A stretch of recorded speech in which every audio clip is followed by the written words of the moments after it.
Hi నమస్తే. Welcome to our channel. నేను మీ ప్రత్యూష. ప్రస్తుతం మనతోని సీనియర్ జర్నలిస్ట్ దాము బాలాజీ గారు మనతో ఉన్నారు. సార్‌తో మాట్లాడి మరిన్ని విషయాలు తెలుసుకుందాం. నమస్తే సార్. నమస్తే. సార్ సాధారణంగా ఏ రాష్ట్రంలో అయినా సరే ఒక ప్రభుత్వం అధికారంలోకి వచ్చిన తర్వాత సర్వేలు చేస్తూ ఉంటారు. అంటే 1 ఇయర్‌కి కావచ్చు, 2 ఇయర్స్‌కి కావచ్చు. అంటే వాళ్ళ ఎమ్మెల్యేలు కావచ్చు, ఆ ప్రభుత్వం యొక్క ఎలా ఉంది, ఎమ్మెల్యేల వర్క్ ఎలా ఉంది, ఎలా చేస్తున్నారు అనేది కూడా. అయితే సేమ్ ఇదే మనకి ఆంధ్రప్రదేశ్‌లో కూడా ఈ సర్వే జరిగినట్లు తెలుస్తుంది. 13 నెలల సర్వే. అయితే ఇప్పుడు ఆ సర్వే గురించి అన్నీ కూడా చంద్రబాబు నాయుడు దగ్గర కూడా ఉన్నట్లు కూడా తెలుస్తుంది. మరి ఆ సర్వేలో ఏముంది? చంద్రబాబు నాయుడు దగ్గరికి 3 సర్వేలు అందినట్టుగా తెలుస్తుంది.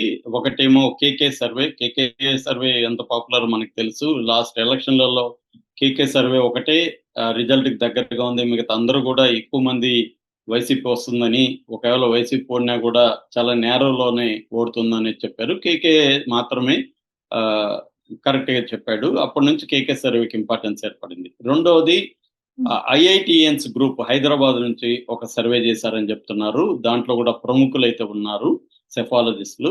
ఇక మూడవ సర్వే చంద్రబాబు ప్రభుత్వం తరపున, పార్టీ తరపున చేయించాడు రాబిన్ శర్మ. వాళ్ళ ఐపాక్ గ్రూప్ తరపున చేయించాడు. ఈ 3 సర్వేలలో రాబిన్ శర్మ సర్వే వాళ్ళే చేయించారు కాబట్టి అది బయటకు రాలేదు గానీ, ఈ రైజ్ సర్వే, కేకే సర్వే, అంటే రైజ్ సర్వే కూడా ఒకటి జరిగింది నాలుగోది. సో మనకి మా 3 సర్వేలలో 2 మన దగ్గరున్నాయి. ఒకటి రైస్ సర్వే, ఒకటి ఐఐటీఎన్ సర్వే. యాక్చువల్‌గా మొత్తం 4 సర్వేలివి. అందులో ఒక సర్వే చంద్రబాబు రాబిన్ శర్మ దగ్గర చేయించాడు ఐపాక్ దగ్గర. అది మన దగ్గర లేదు. మిగతా 3 సర్వేలలో కేకే సర్వే అందరికి ఆల్రెడీ లీక్ అయింది. ఎందుకంటే అతనే చాలా ఛానళ్లలో కూర్చొని మాట్లాడాడు. ముఖ్యంగా తెలుగుదేశం ఛానళ్లలో కూడా అతను మాట్లాడాడు. ఈవెన్ మన ఛానల్‌లో కూడా మాట్లాడాడు. ఇంకా మిగిలిన 2 సర్వేలొచ్చి రైజ్ ప్రవీణ్ పుల్లట అనే ఆయన ఆధ్వర్యంలో రైజ్ సర్వే. రెండో సర్వే వచ్చి ఐఐటీఎన్స్ హైదరాబాద్. వీళ్ళిద్దరూ కలిసి చేసిన సర్వేలు మన దగ్గర. ముందుగా రైజ్ సర్వే గురించి చెప్పుకోవాలంటే మొత్తం రెడ్ జోన్‌లో 50 మంది ఎమ్మెల్యేలు ఉన్నారు అనేది రైజ్ సర్వేలో తెలిసింది. రెడ్ జోన్ అంటే వాళ్ళు ఓడిపోతారు గ్యారంటీగా. అందులో 4 మంత్రులు కూడా ఉన్నారని చెప్తున్నారు. అట్లాగే ఆరెంజ్ జోన్ అంటే వీళ్ళు కొద్దిగా రిస్క్‌లో ఉన్నారు గానీ, ఇంకా టైం ఉంది వాళ్ళు కోలుకోవడానికి. అది 97 మంది ఎమ్మెల్యేలు ఆరెంజ్ జోన్‌లో ఉన్నారు. గ్రీన్ జోన్‌లో ఓన్లీ 28 మంది. అంటే సేఫ్‌గా ఉన్నది 28 మంది మాత్రమే. వాళ్ళు హ్మ్. గూడా ఎవరంటే తెలుగుదేశంలో ఉండే సీనియర్స్ మాత్రమే. కొత్తగా ఎన్నికైనోళ్ళైతే ఆల్‌మోస్ట్ అందరూ గూడా ఓడిపోతారు మళ్ళీ అనేది రైజ్ సర్వే చెప్తుంది. దీనికి ప్రధాన కారణాలు గూడా ఈ ప్రభుత్వం మీద ఇంత వ్యతిరేకత ఎందుకొచ్చిందనే దానికి ఒకటి సెకండ్ విడత అమరావతి భూముల్ని 40,000 భూముల్ని సేకరించాలని ఒక నిర్ణయం తీసుకోవడం అనేది బాగా వ్యతిరేకత వచ్చింది. రెండోది కక్ష సాధిస్తుండడం అనేది ఈ ప్రభుత్వం కక్ష సాధింపు తప్ప ఇంకేం చేయట్లేదు అనేది జనంలోకెళ్ళింది. మూడోది అక్వా రైతులు అనేక ఇబ్బందులు పడుతున్నప్పటికీ అమెరికన్ టారిఫ్స్ వల్ల చంద్రబాబు ప్రభుత్వం ఆదుకోలేదని జనరల్‌గా సాధారణమైన రైతులు, మామిడి రైతులు కావచ్చు, పొగాకు, మిర్చి, పత్తి ఈ రైతులంతా కూడా వ్యతిరేకంగా ఉన్నారని. ఎందుకంటే వాళ్ళకి రైతు భరోసా గాని ఏమి రాలేదు ఇప్పటివరకి. మినిమమ్ సపోర్ట్ ప్రైస్ మద్దతు ధర కూడా రాలేదు. ఇక ఐదోది రేషన్ వెహికల్స్‌ని ఆపేసి మళ్ళీ ఎండలో నిలబడి ఇబ్బందులు పెట్టిస్తున్నారు. సో అది నెక్స్ట్ ఆరోది ఎమ్మెల్యేల దారుణమైన అవినీతి. ఎమ్మెల్యేలు ఎక్కడికక్కడ అన్ని వనరులను దోచుకోవడం, మటన్ కొట్టు, చికెన్ కొట్టును కూడా వదలకుండా వసూలు చేయడం అనేది జరుగుతుంది. ఇక ఆహ్, ఏడోది ఆహ్, ఈ ఈ మన విద్యుత్ ఛార్జీలు విపరీతంగా పెరిగిపోయినాయి. దాని పట్లయితే ఆహ్, మొత్తం ప్రజలంతా కూడా వ్యతిరేకిస్తా ఉన్నారనేది ఈ ఎలక్ట్రికల్ ఛార్జెస్ పెరిగిపోవడం వల్ల. ఇక నెక్స్ట్ వచ్చి సెటిల్మెంట్స్, ఇసుక కుంభకోణం, లిక్కర్ సంబంధించిన ఛార్జీల వసూలు, వీటిల్లో ఆహ్, వీటి పట్ల కూడా వ్యతిరేకత.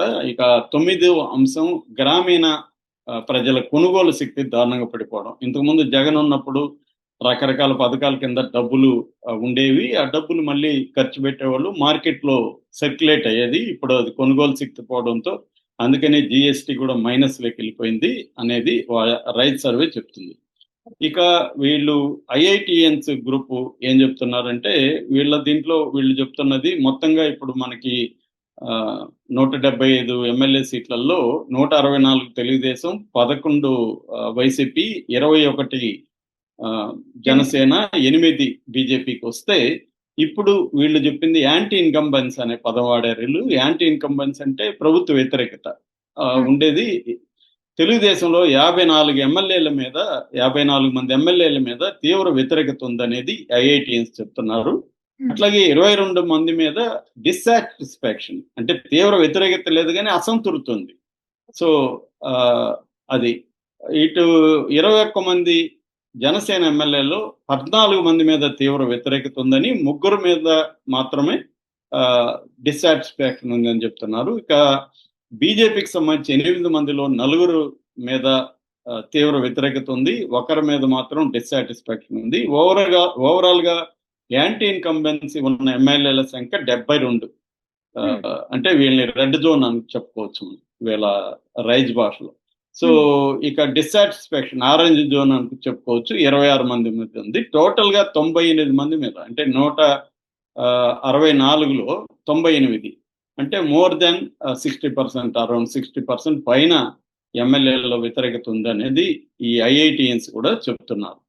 కాకపోతే చంద్రబాబు మీద 48% అయితే చంద్రబాబు పట్ల సానుకూలంగానే ఉన్నారు. చంద్రబాబు, లోకేష్, పవన్ కళ్యాణ్ మాత్రమే సరిగా పనిచేస్తున్నారు, మిగతా మంత్రులు ఎవరు సరిగా చేయట్లేదు అనేది ఉంది. ముఖ్యంగా ఎమ్మెల్యేలు, అది కూడా కొత్తగా ఎన్నికైన దాదాపు 80 మంది ఎమ్మెల్యేల మీద తీవ్ర వ్యతిరేకత ఉందనేది చెప్తున్నారు. అయితే మనం ఆలోచించాల్సింది ఏంటంటే, ఇది నిజానికి 1 year తర్వాత రివ్యూ చేసుకున్నాడు కాబట్టి చంద్రబాబు కూడా ఇవన్నీ పరిష్కరించుకునే దానికి టైం ఉంది ఆయనకి. 4 ఏళ్ళు ఉంది కాబట్టి పెద్ద ఇబ్బంది లేదు. అయితే ఓవరాల్ చూసినప్పుడు జగన్ వైపు కొంత టర్న్ అవుతున్నట్టుగా కనబడుతుంది. ఎందుకంటే జగన్ వైసీపీ నుంచి వలసలు అనేవి ఆగిపోయినాయి. ఇంకా ఒకరిద్దరు వైసీపీలోకి వెళ్ళేదానికే ప్రణాళికలు జరుగుతున్నాయని ఇప్పుడు ప్రకాశం జిల్లా నుంచి ఒక నాయకుడు కూడా ఆల్రెడీ బయటకు వెళ్ళి మళ్ళీ కర్ణం బలరాం మళ్ళీ వస్తున్నాడనే వార్తలు వినిపిస్తున్నాయి.